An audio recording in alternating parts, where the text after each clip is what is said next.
Assalamualaikum warahmatullahi wabarakatuh dan salam Malaysia Madani. Alhamdulillah penonton, kita bersua kembali dalam rancangan Diari Rawat. Seperti biasa, anda menyaksikan kami di saluran berita RTM, saluran TV1 dan juga melalui aplikasi RTM Klik serta di Facebook rasmi kami iaitu Berita RTM. Sepastinya, misi kami setiap minggu adalah untuk membawa topik-topik yang penting dalam dunia kesihatan yang akan kita kupas dan kami bawakan kepada anda. Lagi-lagi kita dalam bulan Ramadan sekarang ni. Betul, Munawar. Apa-apa pun kami di Rawat ingin mengucapkan salam Ramadan selamat menyambut bulan Ramadan Al-Mubarak. Sedar tak sedar dah setahun berlalu dan kini bermula lagi perjalanan ibadah kita di bulan Ramadan yang mulia ini, dan pastinya ini bukan sahaja memberi impak kepada kita yang dewasa, umat Islam dewasa, malah juga kepada anak-anak kita yang baru saja memasuki sekolah, baru 2-3 hari dah kena puasa pula. Bagaimana pula dengan keadaan anda dan juga anak-anak anda yang berpuasa pada ketika ini? Ya, sudah pasti bulan Ramadan adalah bulan yang sangat dinanti-nantikan oleh seluruh umat Islam,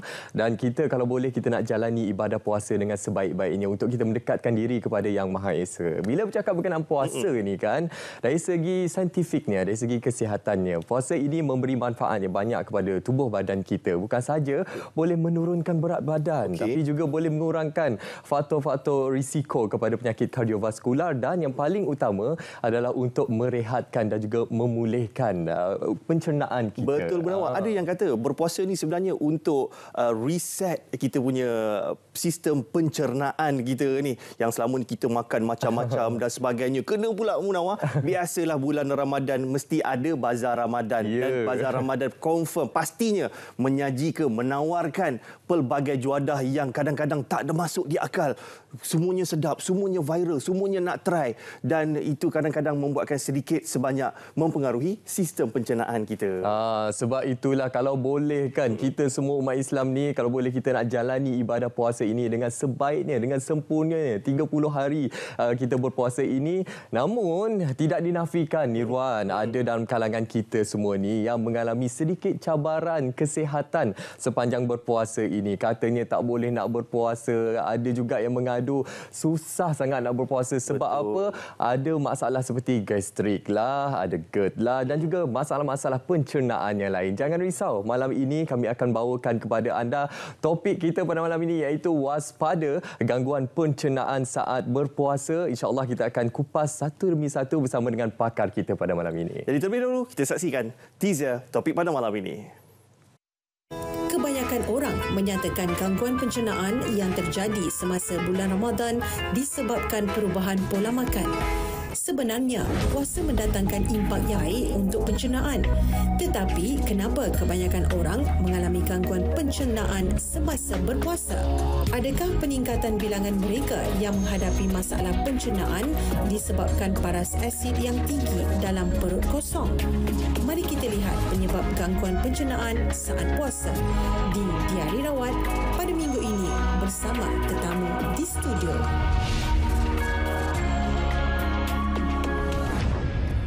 Okey, itu tajuk yang akan kita kupas pada malam ini iaitu waspada gangguan pencernaan saat puasa, dan kami alu-alukan kepada para penonton semua untuk mengajukan soalan ataupun berkongsi pengalaman anda sepanjang bulan Ramadan ini di Facebook rasmi kami iaitu Berita RTM. InsyaAllah kita akan ajukan kepada pakar kita pada malam ini. Jom kita perkenalkan pakar kita pada malam ini. Jadi malam ni kita akan bersama dengan Dr. Rafiz Abdul Rani, pakar perunding gastroenterologi dari UiTM Private Specialist Center UPSC. Assalamualaikum, Doktor. Waalaikumsalam. Selamat menyambut Ramadan. Selamat menyambut bulan puasa. Apapun kita nak ucapkan terima kasih kerana sudi bersama dengan Diari Rawat pada malam ini untuk kita mengupas dan kita mahu berkongsikan dengan para penonton berkenaan topik kita iaitu gangguan pencernaan, Doktor. Jadi terlebih dahulu, Doktor, mungkin Doktor boleh kongsikan, beri pemahaman kepada kami berdua dan juga penonton yang berada di rumah berkenaan bagaimana sistem pencernaan manusia itu berfungsi, Doktor. Okey. Terima kasih atas undangan. Happy to be here lah. So, bulan puasa ni satu time kita boleh tingkatkan pemahaman orang pasal pencernaan. Okay. Pencernaan ni dia pada semua orang dia bermula masa kita tengok makanan tu sendiri. Okey. Sebelum masuk makanan dalam mulut pun, kita tengok makanan tu pun, kita punya brain dah beritahu, bagi signal pada perut. Okey, keluarkan asid, keluarkan jus perut, pepsin dan sebagainya. Get ready, food nak datang. Macam tu, get ready untuk proses.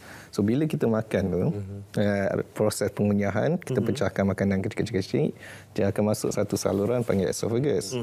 Lepas esophagus tu, dia akan masuk ke dalam perut. Dalam perut tu yang dia akan bercampur dengan jus perut, dengan asid, dia pecahkan makanan ni semua. And then baru nutrien tu diserap dalam usus kecil kita. The next part actually. So perut tu dia prepare saja. Lepas tu yang usus kecil tu dia serap nutrien semua.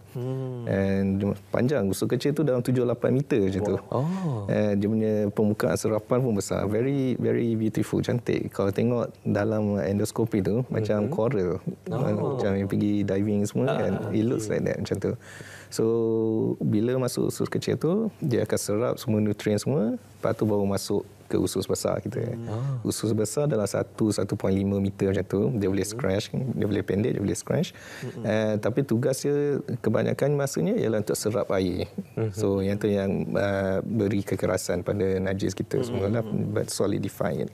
Lepas tu baru keluar sebagai najis. Okey. Jadi kita dah faham berkenaan bagaimana sistem pencernaan kita ni berfungsi, dan doktor, bila kita nak kaitkan dengan bulan puasa ini, bagaimana kita melihat situasi ialah badan kita setelah berpuasa seharian, apa antara implikasi kepada sistem pencernaan? Ada yang kata banyak manfaat berpuasa ini doktor, khususnya kepada sistem pencernaan untuk merehatkan dan juga memulihkan. Yang tu yang paling obvious sekali lah kan, sebab kalau kita fikirkan memang kita daripada awal tu, especially kat Malaysia lah, makan breakfast, lepas tu pukul 10, pukul 12 makan, petang makan, malam makan kan, tak pernah nak rehat kan. So bila puasa ni dia bagi peluang pada sistem kita untuk berehat juga, and actually untuk tingkatkan kecekapan dia. Okay, so pada dia sentiasa ada pergerakan dalam tu. So dalam pergerakan tu pun dia akan rembeskan dia punya jus semua untuk clear up the area dalam tu. So bila ada time period yang kita puasa ni, so that will clear up dia punya yang dalam tu lah, and reset balik. Tapi yang tu pun dia akan memberi peluang untuk organism dalam perut kita, dalam usus kita. Dalam perut dengan usus kita ni banyak organism. Kalau tak silap dalam 10 ke 100 trilion organism. Trilion, banyak sangat. So yang ni dia ada ekosistem tersendiri. Dia ada organisme yang baik, ada yang tak baik kan, ada yang memudaratkan, ada yang membantu kita simbiosis kan. So dia bagi peluang untuk ekosistem ni untuk reset balik juga. And yang tu yang salah satu kebaikan bila berpuasa. And this one pun memang dah terbukti, sebab kalau pada kita sebagai Muslim, kita puasa bulan Ramadan kan, dengan puasa-puasa sunat semua. Tapi Western world pun dah catch up. Diorang buat intermittent fasting tu semua. Kan? So dah memang proven secara saintifik.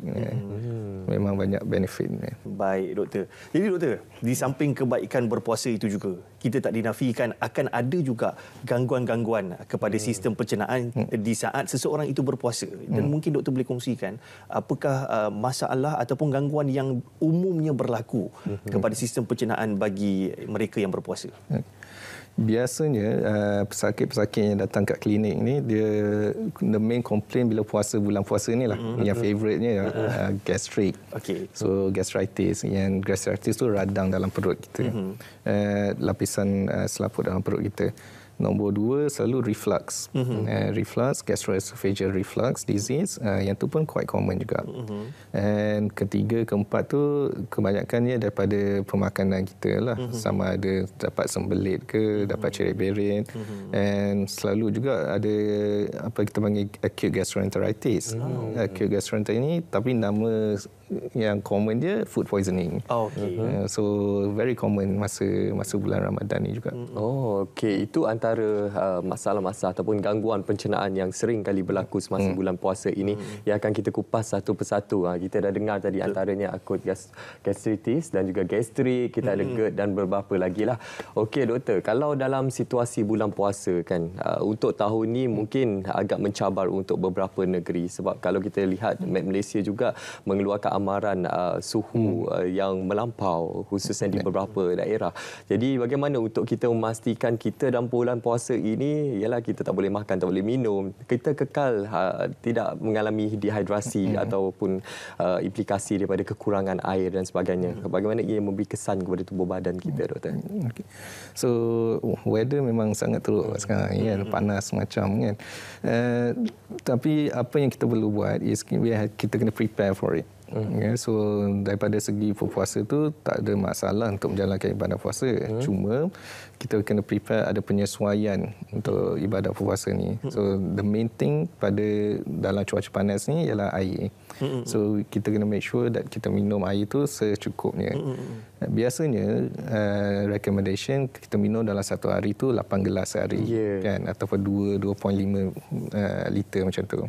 Tapi yang tu pun bergantung cuaca panas, you perlu banyak, you kena minum banyak kan, benda macam tu.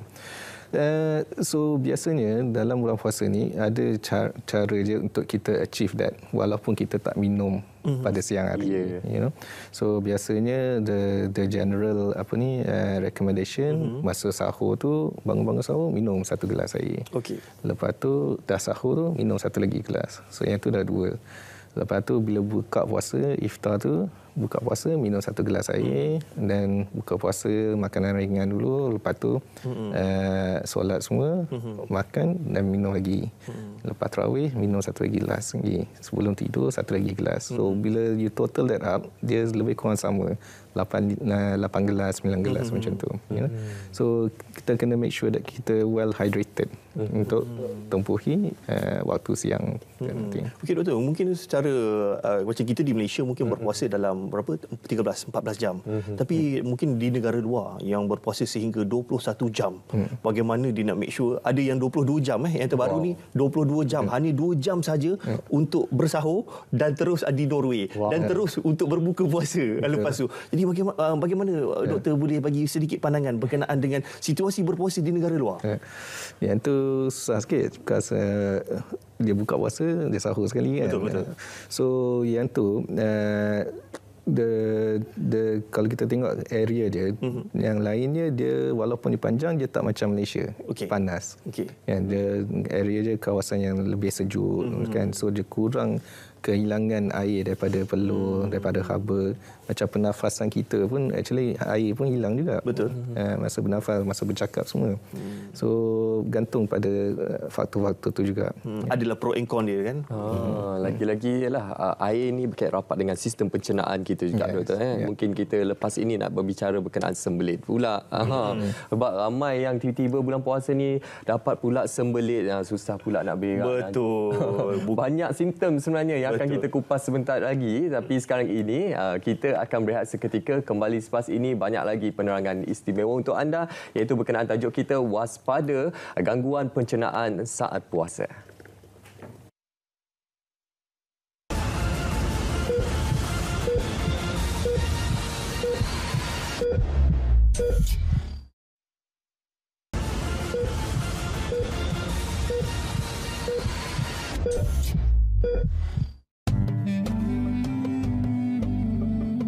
Berpuasa biasanya mengubah diet harian kita. Anda mungkin akan mengalami ketidakselesaan pada bahagian perut ketika menjalani ibadah puasa. Bagaimanapun, kesihatan anda masih boleh dikekalkan dengan cara pengambilan rutin diet yang seimbang ketika bulan Ramadan. Terdapat 3 waktu utama umat Islam akan menikmati juadah pada bulan Ramadan. Waktu-waktu tersebut ialah ketika berbuka, moreh dan bersahur. Jadi, amalkan tips pemakanan ini untuk jalani ibadah puasa dengan lebih sempurna. Ketika berbuka puasa, penting sekali mengambil makanan ringkas terlebih dahulu bagi mengelakkan ketidakselesaan pada sistem penghadaman. Mulakan dengan makan buah kurma kerana ia mengandungi fruktosa yang boleh membekalkan tenaga segera. Bukan itu saja, kurma juga mengandungi enzim yang boleh membantu proses penghadaman untuk makanan yang akan kita makan seterusnya. Pelbagaikan pengambilan jenis makanan seperti bihun sup, sepinggan mi atau nasi bersama ikan, ayam dan sayuran serta buah-buahan mengikut piramid makanan yang disarankan oleh Kementerian Kesihatan Malaysia. Digalakkan mengambil air yang mencukupi sama ada dalam bentuk minuman ataupun sup bagi mengelakkan dehidrasi. Makanan pedas dan berempah tidak digalakkan ketika berbuka puasa kerana dikuatiri akan menimbulkan ketidakselesaan pada perut di siang hari. Ketika moreh pula, mengambil snack ringkas seperti kuih muih, roti, biskut atau sandwich dibenarkan selepas menunaikan solat tarawih tetapi dalam kuantiti yang sederhana. Ingat, berjaga-jagalah dengan pengambilan gula yang tinggi kerana ia merupakan karbohidrat yang boleh meningkatkan aras gula dalam darah. Dan ketika bersahur, waktu yang digalakkan adalah 30 minit sebelum imsak. Semasa bersahur, anda disarankan mengambil makanan berasaskan karbohidrat kompleks seperti nasi, roti, biskut mil penuh dan oat. Protein yang disyorkan untuk bersahur pula adalah seperti kekacang, soya, ayam, protein susu, daging dan ikan. Makanan jenis ini akan membuatkan anda kurang berasa lapar ketika berpuasa di siang hari. Elakkan juga pengambilan minuman berkafein seperti teh atau kopi yang boleh mengakibatkan kehilangan air dalam badan. Apapun, pilihlah juadah dengan cara masakan yang sihat seperti hidangan yang direbus, dibakar atau dikukus bagi mengekalkan diet pemakanan yang sihat walaupun sedang berpuasa. Selamat menjalani ibadah puasa. Semoga kita sama-sama memperoleh keberkatan di bulan yang mulia ini. Amalkan makan secara sihat untuk kekal sihat sepanjang hayat.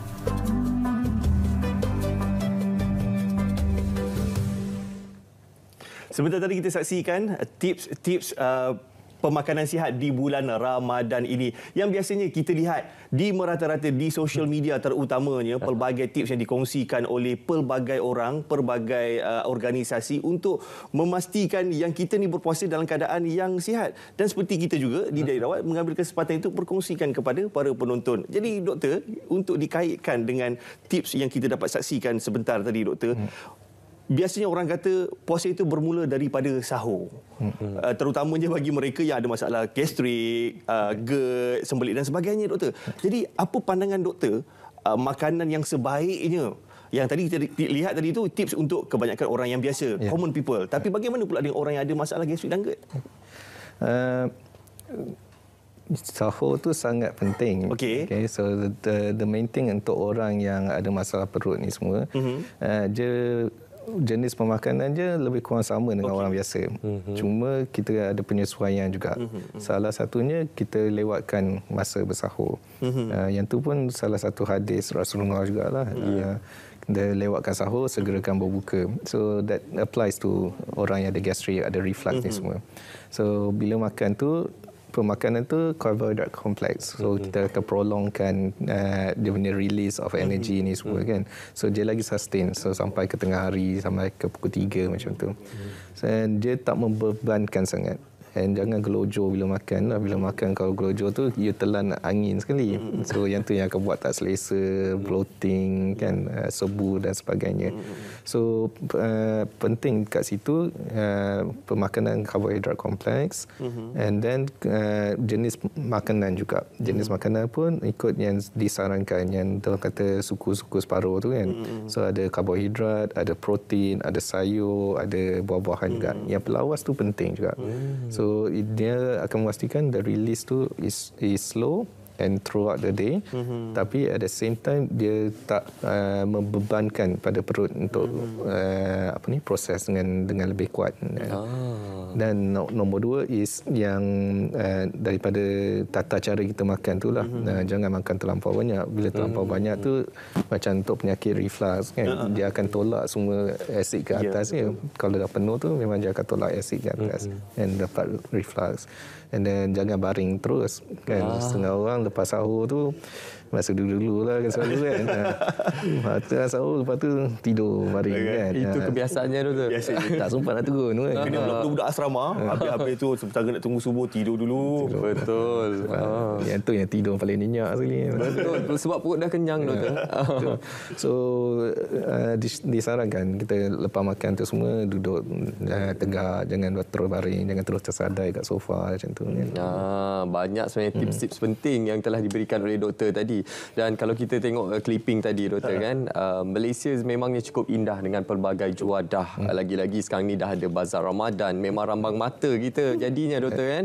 Dan seperti yang disarankan oleh KKM, pelbagai menu ataupun pilihan menu seimbang yang telah pun dikeluarkan, pinggan sihat Malaysia telah pun diwar-warkan kepada rakyat Malaysia.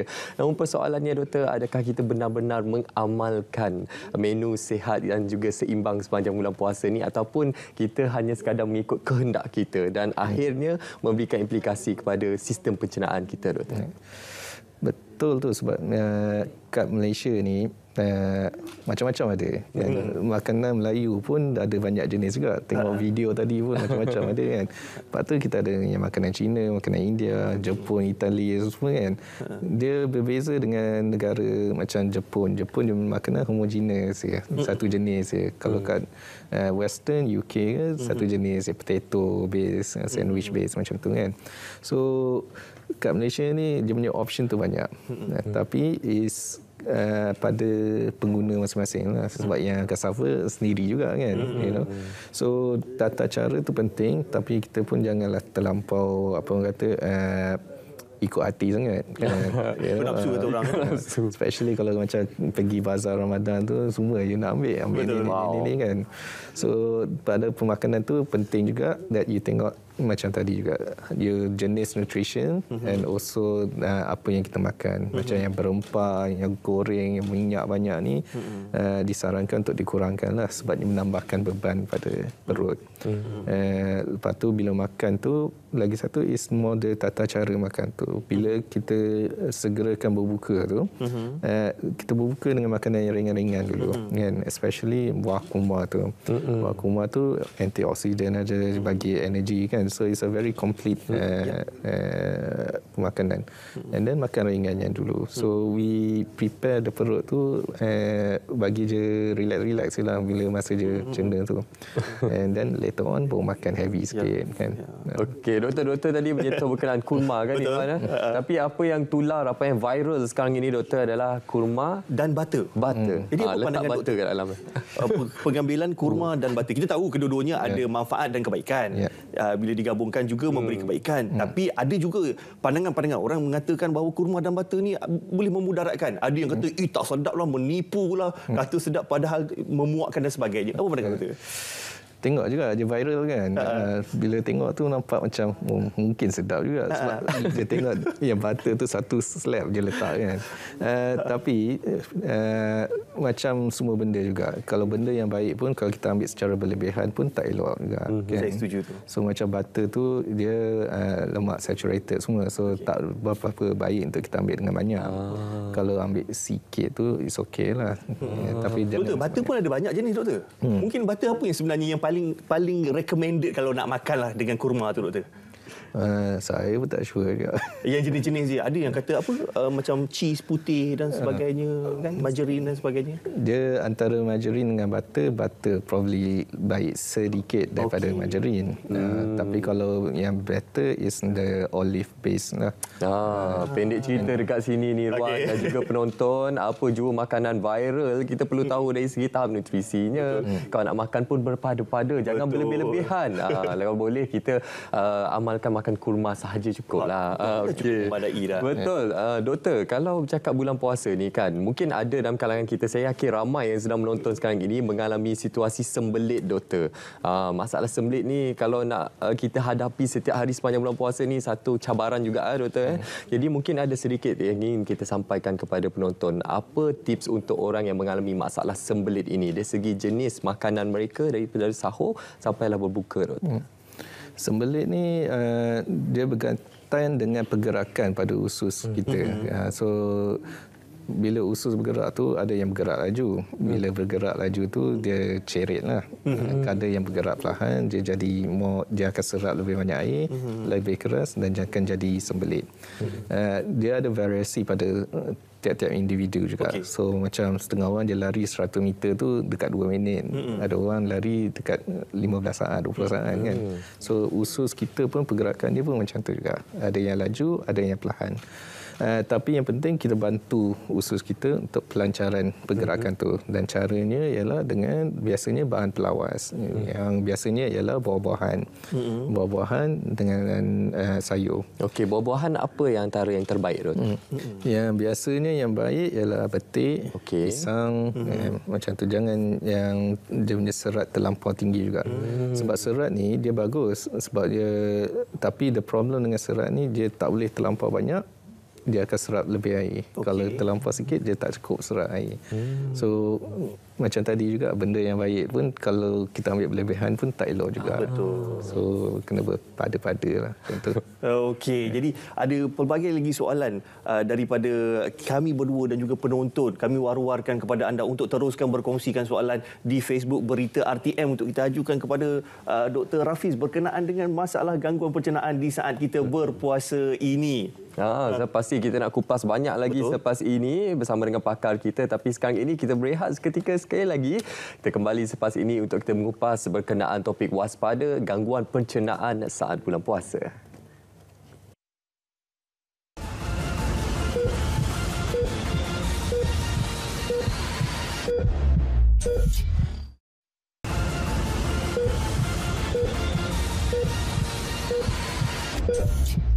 Ya, terima kasih kerana masih lagi setia bersama kami dalam Diari Rawat. Topik yang kita bincangkan pada malam ini, waspada gangguan pencernaan saat bulan puasa. Dan kita nak lanjutkan perbincangan pada malam ini bersama dengan pakar kita.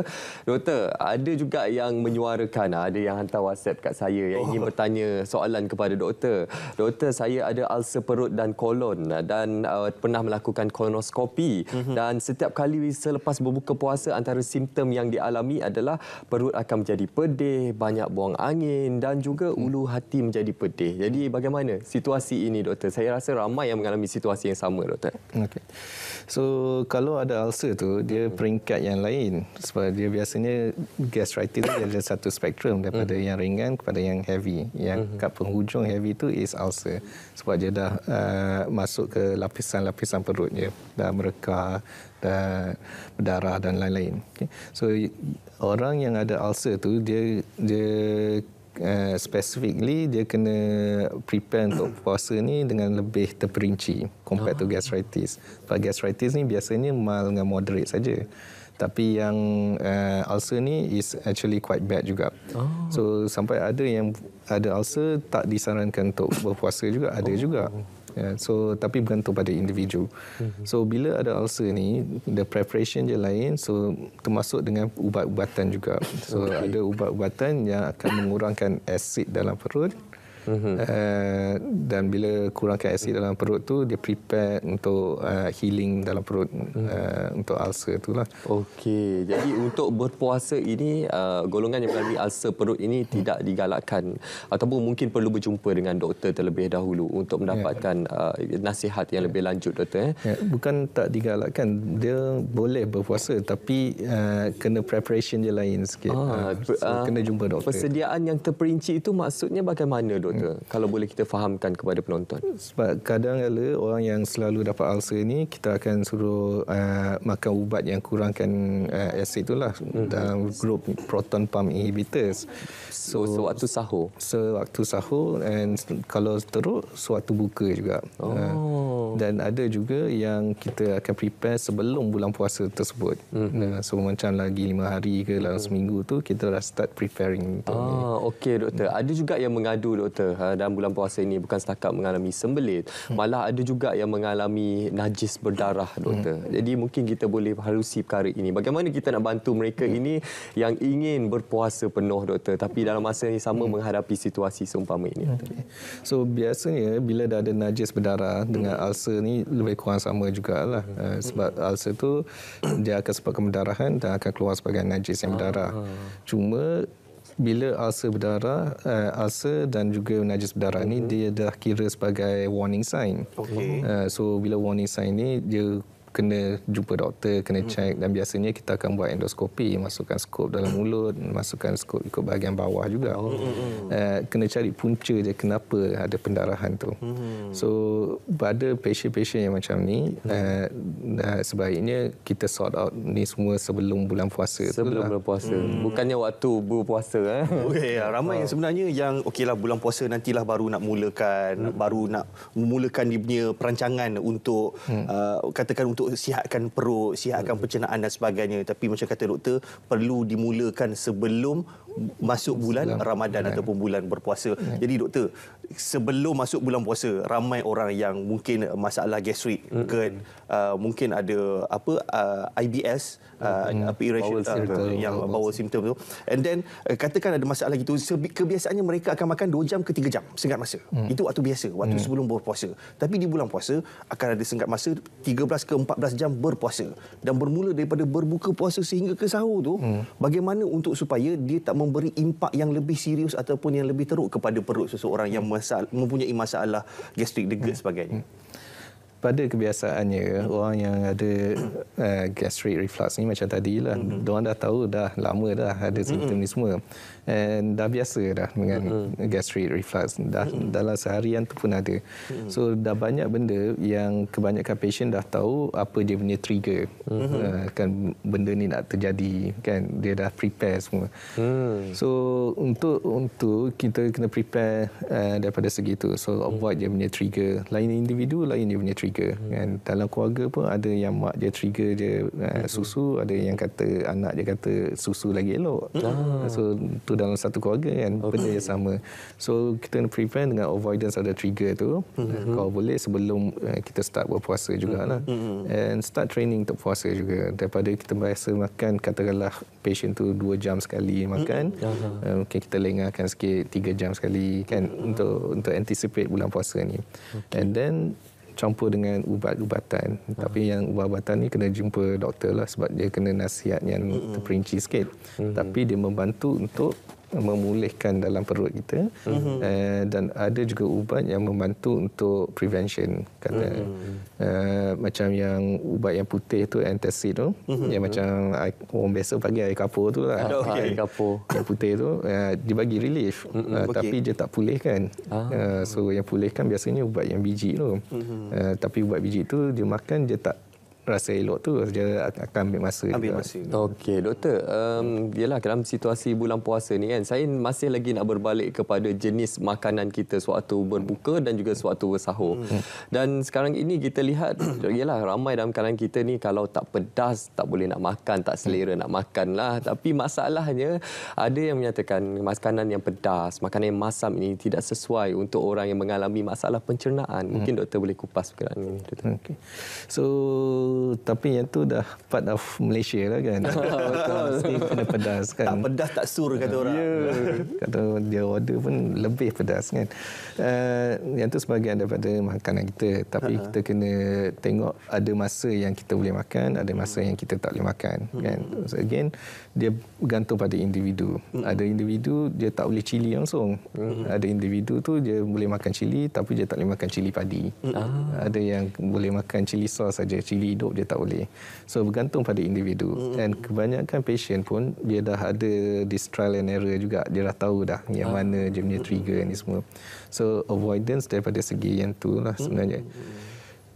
Yang pedas dan cili ni semua dia berempah, dia bukan penyebab pada gastrik ataupun reflux ni, tapi bila dah ada gastrik dan reflux dia akan buat dia jadi lagi teruk. Macam tu. So kalau ingat tadi dia punya definisi gastrik tu radang dalam perut kan. So sama juga kalau kita luka kat tangan. Kalau luka kat tangan tiba-tiba kena peluh ke kena air garam lagi pedih. Kan? Betul. So sama juga dalam perut kita. Kalau dah ada radang, ada luka tu kena cili lepas tu terit lah. Peritlah, bertambahlah kepedihan dan kesengsaraannya. Jadi doktor, saya nak sentuh sikit satu berkaitan dengan tabiat ataupun habit orang Malaysia ni doktor. Kebiasaannya lepas sahur doktor. Makan sahur dia kata dia nak sahur awal sebab lepas sahur tu dia nak tidur. Ada yang mungkin melewatkan sahur. Bagus dah tu. Lepas sahur dia terus tidur.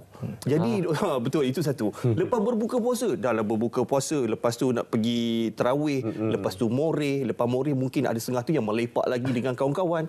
Lepas tu waktu tidur tu dah huru-hara jadinya. Jadi saya percaya ini memberi impak kepada sistem pencernaan. Jadi mungkin doktor boleh ulaskan secara ringkas. Dia tidur ni is basically kita punya resting time lah. Bila kita berehat ni, semua sistem dalam badan kita dia akan reset balik, dia akan pulih balik. So orang yang tak cukup tidur ni biasanya dia akan menyebabkan banyak perkara, keradangan dan lain-lain. Kan ada study juga yang kata kalau tak cukup tidur boleh memendekkan umur in the future. Kan? So macam tu. So tidur tu penting sebab masa itulah badan sel-sel kita semua akan pulih balik. So tapi kalau kita tengok pada bulan puasa ni sebenarnya dia cuma kita tukar saja dia punya timing tu. Sepatutnya tidur tu sama juga kan. Cuma kita kena pastikan sendirilah cukup tidur tu. Lagi satu, nombor dua ialah pada bulan puasa kita puasa 30 hari. 29-30 hari. Biasanya dalam 10 hari pertama, seminggu yang pertama tu ialah penyesuaian badan kita. So that is the time yang kita kata tanam tabiat yang elok lah. So sebabnya lepas tu dalam 10 hari kedua, 10 hari yang seterusnya itu badan kita dah biasa dengan puasa ni. Okay? So dan tabiat-tabiat kita masing-masing. Badan kita very adaptable. So yang tu yang penyesuaian pada bulan puasa tu sangat penting. Sebab itulah kita bawakan topik ini pada minggu pertama Ramadan. Lagi-lagi dalam tempoh kita nak menyesuaikan diri kita dengan bulan Ramadan ini dari segi diet kita, badan kita, kesihatan kita. Okey doktor, mungkin ada juga yang tanya-tanya, ialah mungkin ada yang berkongsi di media sosial berkenaan kalau bulan puasa ni kurangkan pengambilan minuman bikarbonat dan juga kafein. Bagaimana ianya memberi kesan kepada tubuh badan kita, dehidrasi dan sebagainya, doktor. So it goes back to hydration tadilah, air kan. So biasanya orang kena kopi juga kan. Kopi tak syok kan. Tapi kalau boleh kita kurangkan sebab kopi ni dia kafein. Bila kafein ni dia ada satu property yang panggil diuretic. So dia akan buat kita kerap kencing. Bila kerap kencing lagi banyak air yang keluar daripada kita lah. So kalau boleh kurangkan kafein. Lagi satu, kafein pun dia merelakskan ligamen dekat perut kita juga. So bila relax tu, yang tu yang senang buat reflux. So dia injap tu dia tutup tak ketat. So bila ligamen tu relax, injap tu tak tutup ketat, yang tu yang buat asid dalam perut tu naik ke atas. So kalau boleh kita kurangkan. Minuman bikarbonat pula dia gas. So bila gas susah nak digest lah. Dia lambat nak digest satu. Tapi nombor dua ialah angin akan banyak. Sama juga kalau kita minum terlampau cepat, ia telan angin sekali. Kalau minuman berkarbonat, daripada gas tu dah produce gas. Itulah masalah kan Iwan. Kadang-kadang bila buka puasa tu lagi nampak dia berais, bergas tu lagi menyelerakan. Lagi berwarna-warni, lagilah merangsangkan nafsu untuk minum dan mengambilnya. Jadi kepada coffee lover di luar sana mungkin dapat kurangkan pengambilan kafein di bulan Ramadan, di bulan puasa ini. Cerita pasal gastrik, pasal pencernaan, kita nak lihat pula kapsul farmasi selepas ini Munawar dan penonton. Sakit gastrik tapi nak puasa. Macam mana? Jom kita saksikan.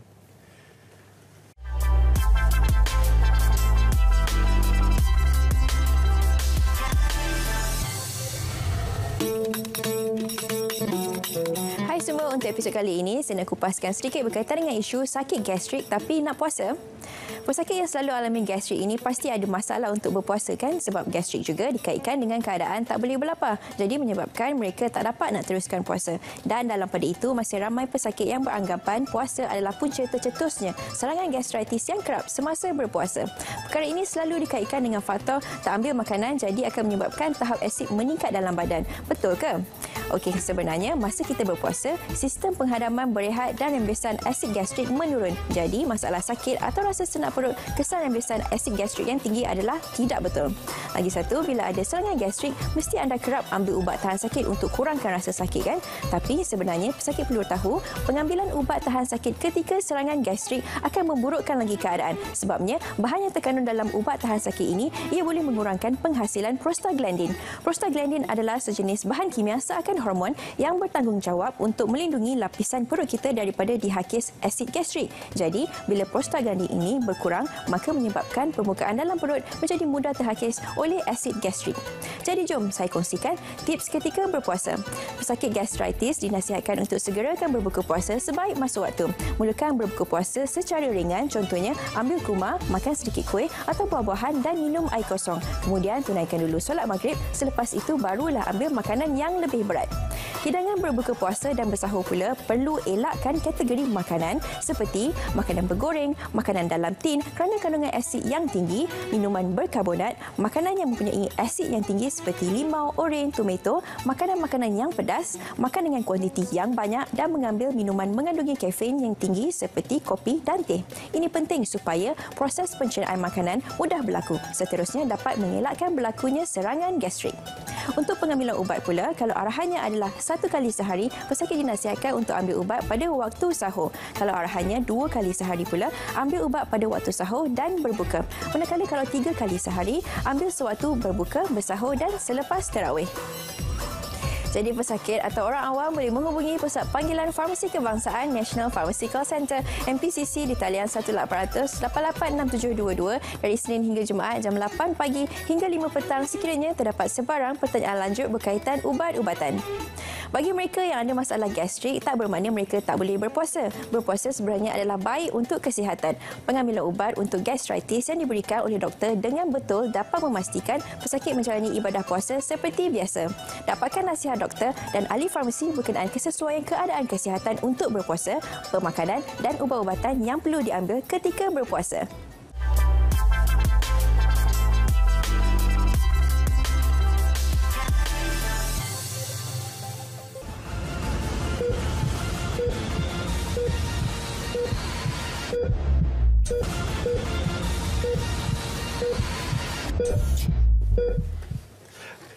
Terima kasih kerana terus setia bersama kami di dalam rancangan Diari Rawat, dan sedar tak sedar kita dah sampai ke penghujungnya. Dan sebelum waktu kita tamat, kita akan teruskan perbincangan dengan Dr. Rafiz berkenaan dengan gangguan pencernaan di saat puasa ini, Doktor. Dan biasanya tadi kita dah bincangkan bagaimana di proses pencernaan berlaku, apa yang berlaku pada orang yang mempunyai masalah sembelit, gastrik dan sebagainya. Sekiranya, Doktor, seseorang itu dia diserang gastrik dan juga mungkin reflux pada ketika sedang berpuasa di siang hari ini, sehingga dia dah tak boleh nak kawal diri dia.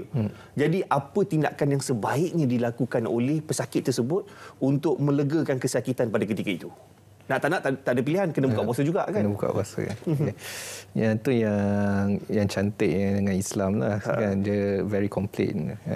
Dan dalam dalam surah Al-Baqarah tu pun dah beritahu arahan untuk berpuasa, tapi at the same time kalau tak boleh berpuasa apa yang kena buat kan, so dibolehkan untuk berbuka puasa, tapi kita kena jujur sendirilah.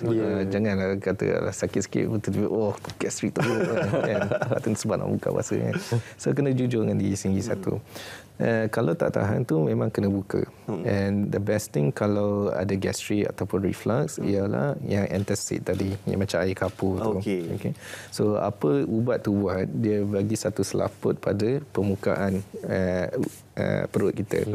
So bila permukaan perut kita tu ada selaput ubat tu, asid yang kena daripada perut tu dia akan sentuh ubat tu, tapi dia tak kena pada lapisan perut kita. So dia bagi relief kat situ. Tapi lepas 2-3 jam ubat tu akan turun lah, tapi by that time dah relief dah semua. So kalau terpaksa buka, and the best thing is antacid. Ada banyak brand-brand lah. Ada tengok keserasian. Ada setengah orang dia prefer brand ni, ada setengah orang prefer brand ni. And Macam tu. So lepas tu kalau dah buka tu makanlah, isi perut kan. Boleh terus makan ataupun kena tunggu ada masa dia baru boleh makan? Lepas ubat. Boleh terus makan tapi jangan makan heavy sangat juga. So the process of makan tu dia akan menyebabkan asid dalam perut tu berkurangan daripada segi pH. Okey. So dia less acidic. Baik. Doktor, yalah kita dah sentuh banyak perkara tadi berkenaan dengan ulcer perut, gastrik dan GERD, sembelit dan sebagainya, doktor. Kita tadi dah kongsikan juga berkenaan langkah bantuan kecemasan sekiranya berlaku simptom-simptom yang seperti doktor nyatakan tadi. Mungkin kita boleh berikan penekanan juga, doktor. Apa antara simptom-simptom serius yang membolehkan individu yang mengalami penyakit-penyakit sebegini dibenarkan untuk berbuka puasa secepatnya, doktor? Okay. So ada yang kita panggil warning sign tadi itulah. Nah, salah satu warning sign ialah bila ada najis berdarah. Sebab yang tu maknanya ada pendarahan yang aktif. So memang seeloknya tak digalakkan berpuasa untuk yang tu, dan seeloknya pergi jumpa doktor terus ke hospital, klinik mana berkaitan. Najis berdarah satu. Tapi kalau sakit yang berpanjangan ni kalau tak tahan kena bukalah. Nombor 3 ialah kalau kita notice dalam proses bulan Ramadan tu atau proses puasa tu berat badan kita turun dengan mendadak. So yang tu biasanya is a warning that ada something else happening juga. And yang tu the 3 main ones lah. Kalau you pergi kat klinik mana-mana pun ataupun doktor mana-mana, bila you jumpa dia akan tanya warning signs ni ada ke tak ada. Sebab yang tu salah satu cara kita nak tahu okey kena buat skop besok ataupun kita schedule kan skop saja ke. How serious, berapa serius, berapa severe keadaan seseorang tu kan. Jadi doktor, last sekali secara ringkasnya, ini sebagai jauh memandang ke hadapan untuk menghadapi Ramadan yang mungkin akan datang pada tahun akan datang, insya-Allah diberikan kesempatan. Jadi apa persiapan? Sebaiknya saya faham persiapan perlu dilakukan sebelum Ramadan, tapi ini dah bermula Ramadan, masih tidak terlewat, dan apa yang sebaiknya boleh dilakukan? Boleh, sebab sekarang ni pun masih lagi awal kan. Baru awal-awal Ramadan. Tapi macam yang diceritakan tadi, yang awal Ramadan, the first 10 days ni ialah time yang kita set dia punya tone dia macam mana kan. So tapi sebaiknya kalau orang yang dah ada gastrik, ada reflux dan sembelit ni semua, kita prepare lebih awal. So ada ubat-ubatan yang akan membantu dari segi gastrik, reflux. Kita akan bagi ubat tu sebelum, mungkin 5 hari sebelum, 7 hari sebelum. Dan kita tukar pola cara pemakanan dia semua dan lain-lain. So preparation lah better kan. Persediaan yang paling utama. Jangan risau, apa yang paling utama adalah untuk anda mendapat nasihat daripada pakar-pakar perubatan untuk kita menjalani ibadah puasa ini dengan sebaiknya. Terima kasih kita ucapkan kepada Dr. Rafiz Abdul Rani, pakar perunding gastroenterologi UiTM Private Specialist Center UPSC. Terima kasih doktor. Dan sudah pastinya seperti kita janjikan sedang.